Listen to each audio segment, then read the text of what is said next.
been a while since I watched the movie Green Room, and it's something I had been wanting to revisit for a while now.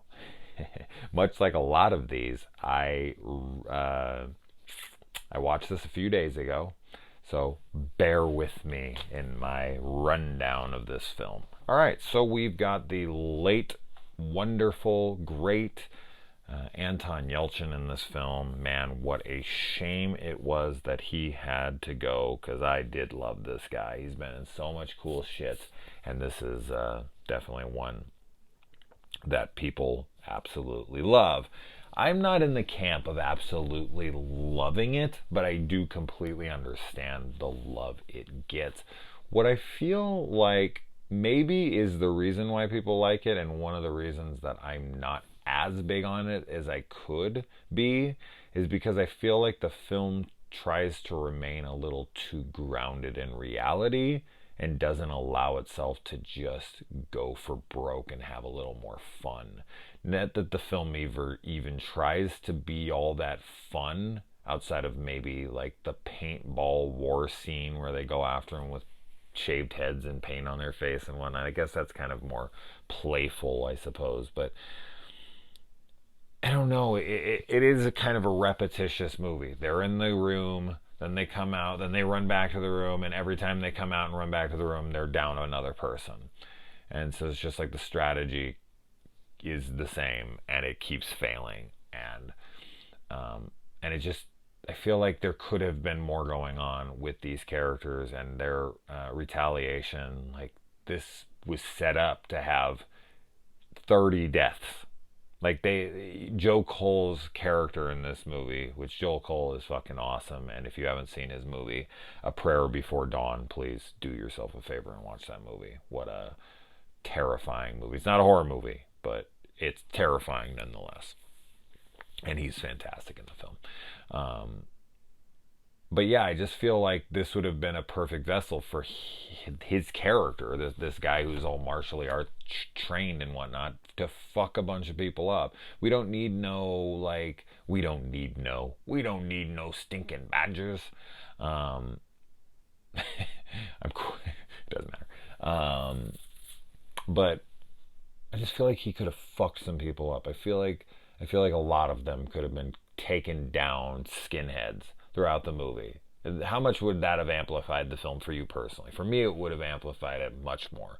If I could have seen them take on, it wouldn't even have to been a horde of them or anything. You don't have to go so out of control, unrealistic, but just have more fun with their, their survival, them trying to get out of there and killing more people. I feel the deaths are fairly limited, and it could have been,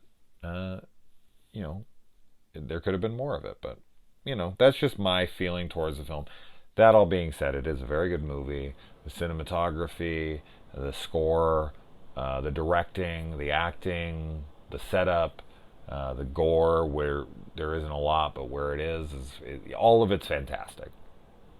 And Jeremy Saulnier is a great director, and I remember him back in his Murder Party days. I was a big fan of Murder Party, and then Blue Ruin came out, and I thought that was really good. And then he did this, and then he did Hold the Dark on Netflix, and he did a couple episodes of season 3 of True Detective, which then they pulled him from the project, and he didn't finish it, which worried me. But I still really did like that season, so I don't know what he would have done different, but there you go.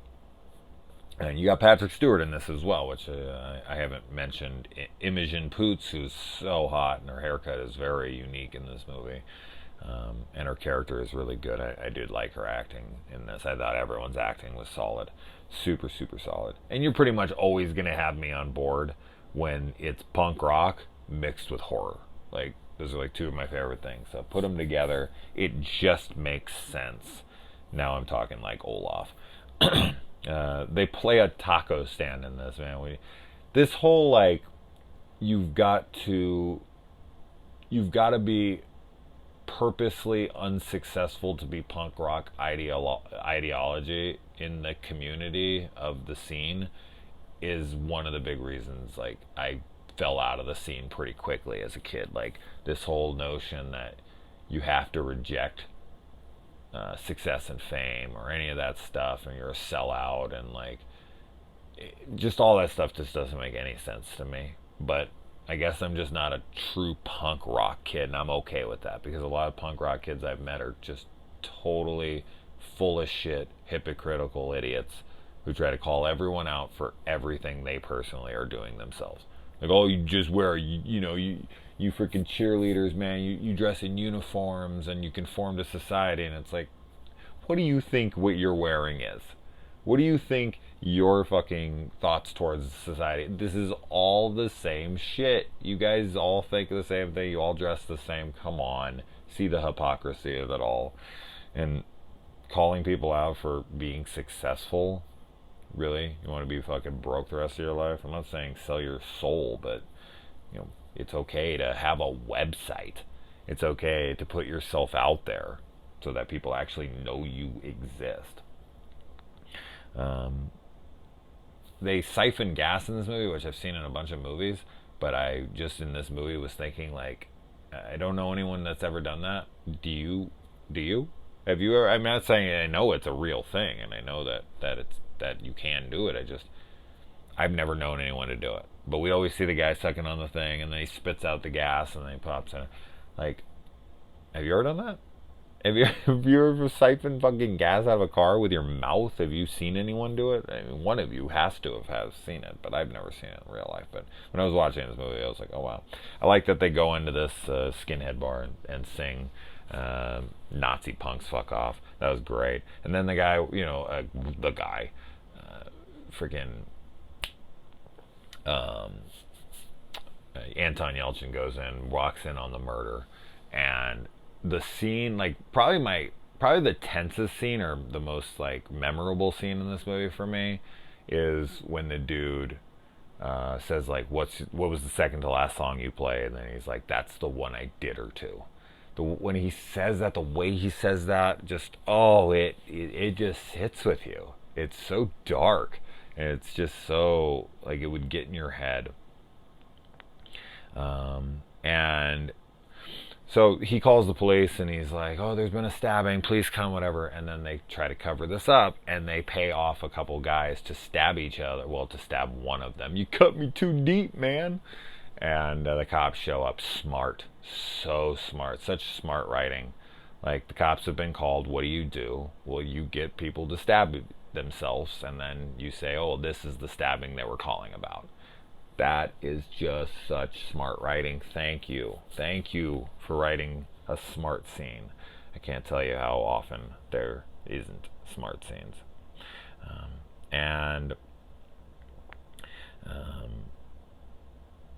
The give us the gun scene, when he pulls his arm back in, I remember the first time I saw that, I was like, I think I audibly gasped just at how fucking wrecked Anton's arm was in this. It was so unexpected when he pulls it back and his like wrist is just hanging off and is like by skin and the rest of his shit's all hacked into. Wow.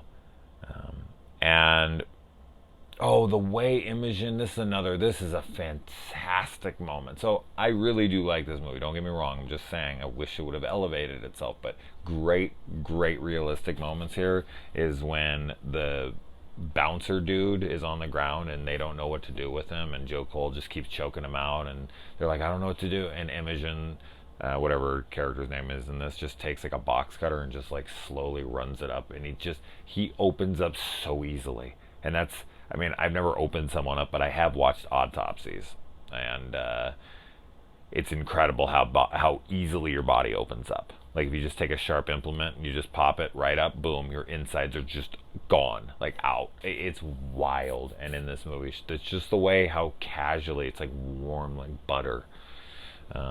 It's scary, man, but it's great. It's such a great moment.